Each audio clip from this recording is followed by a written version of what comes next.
Now when you're stuffing these cardboard in here, sometimes it gets pretty hard to go. So you can use your flat screwdriver to just take the end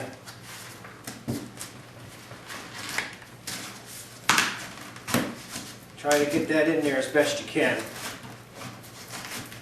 If you can't, and it ends up like this,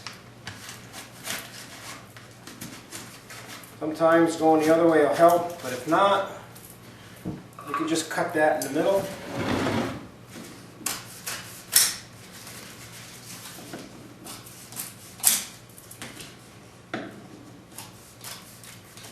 And then just cut it so that it lays down.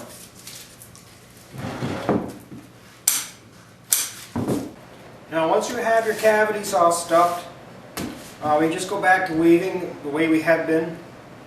And we're going to get to a point where we can't go anymore in a circle. And I'm going to weave up until that point, and then I'll show you what we do when we get there.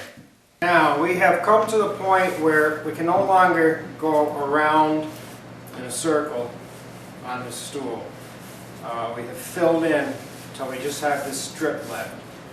At this point, you're going to want to take your rush and take it off the spool if you still have some spooled up. It's going to be a lot easier to go through singly. What we're going to do is just come up through here following that same pattern. We're going to want to pull all the loose rush up from the bottom. Once you've pulled up all the rush, you're going to want to pull this tight, pull it back for the top, and then we'll pull it all up through again. Once we've pulled it all up, we're going to pull it to the front, wrap it around our rung, clamp it. And we're just going to keep going. Just keep doing that until we fill all of this in. Now as you can see, I've filled this all in and I've gone about as far as I can go. So that finishes off the weave on this bar stool. But what I have to do to completely complete it is I have to turn it over and cut some of this off, and we're just going to tie a knot underneath there.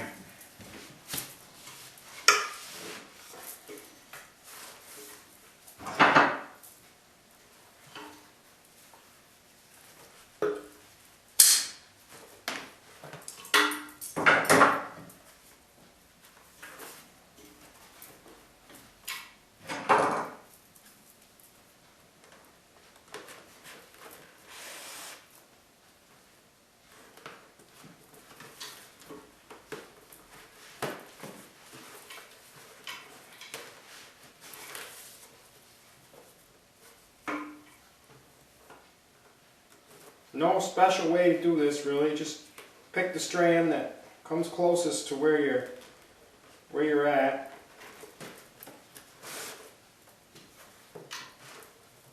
And you just want to try to keep it tight.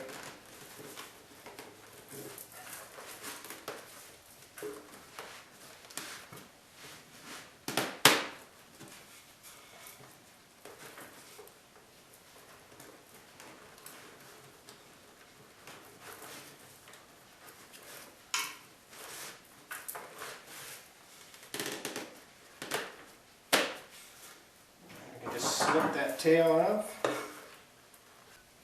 Once you've got that tied off, we can just go back, hammer this down,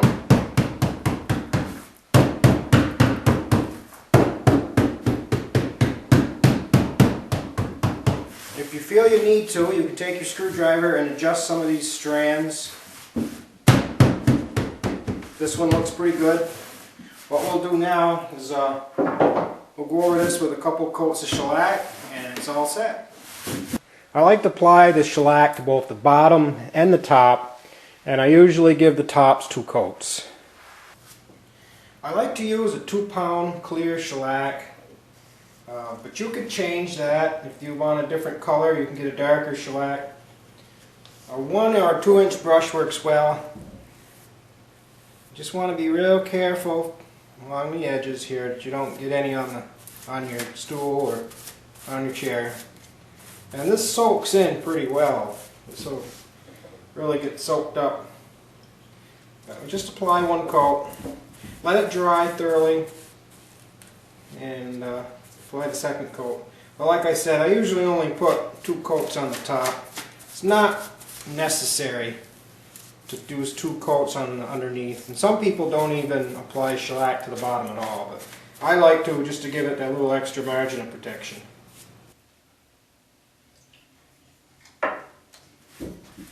If you should have a little bit of shellac drip onto the stool itself, you can clean that up with a damp rag. I'll damp with a little bit of denatured alcohol. So just take a rag, get it damp with denatured alcohol, and that'll dissolve any shellac that should drip down onto the rungs or on the legs.